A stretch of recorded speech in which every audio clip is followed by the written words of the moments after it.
అధ్యక్ష మంత్రి గారికి తగదు అధ్యక్ష. అది రెండవది 1 minute కేటీఆర్ గారు 1 minute మాట్లాడండి. Yes sir. స్పీకర్ సార్, ముందుగా ధన్యవాదాలు సార్. ఇంత దారుణంగా మొత్తం శాసనసభని రాష్ట్ర ప్రజల్ని తప్పుదోవ పట్టించడం అయితే ఎల్ఏ మినిస్టర్ గారికి భావ్యం కాదు. వారు ఇండస్ట్రీస్ మినిస్టర్ గారు ఉన్నారు.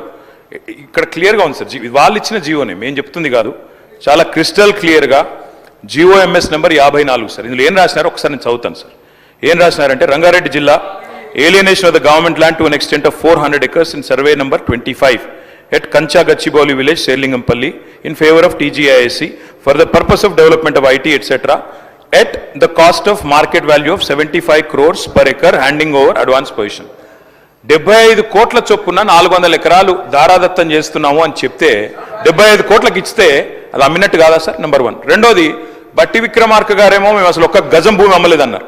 400 ఎకరాల భూమి అమ్మినట్టుగా ఇప్పుడే హరీష్ రావు గారు చాలా స్పష్టంగా ఈ జీవో ద్వారానే అమ్మారు అని స్పష్టంగా మీరే చెప్తా ఉన్నారు.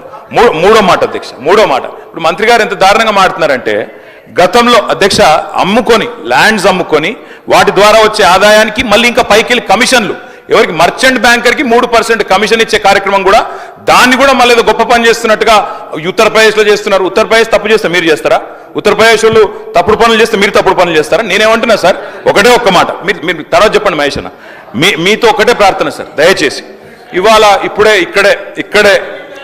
చెప్తా ఉన్నారు నాకు మిత్రులు వచ్చి, మా ఎమ్మెల్యేలు చెప్తా ఉన్నారు, నేను తమరిని రిక్వెస్ట్ చేస్తా ఉన్నా సార్,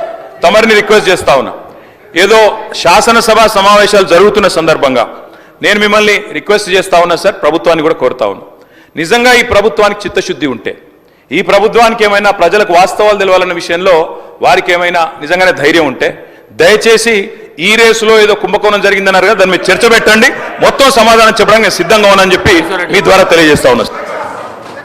అధ్యక్ష ఉత్తరప్రదేశ్లో ఈ రకంగా భూమి అమ్మలేదు అధ్యక్ష, వారిని కరెక్ట్ చేయండి అధ్యక్ష. ఉత్తరప్రదేశ్లో మీరు అమ్మినట్లు 400 ఎకరాల భూమిని TGISకి అమ్మి, ఆ భూమిని మీరు లోన్ చేస్తారా, అమ్మేస్తారా, ఏదో ఒక రకంగా మాకు డబ్బులు చెల్లించమని TGISకి ట్రాన్స్ఫర్ చేసిన మాట వాస్తవం కాదా అడగండి అధ్యక్ష. వేరే రాష్ట్రాన్ని వీళ్ళు ఉదాహరణ తీసుకున్నప్పుడు చాలా స్పష్టంగా తెలుసుకోవాలి అధ్యక్ష.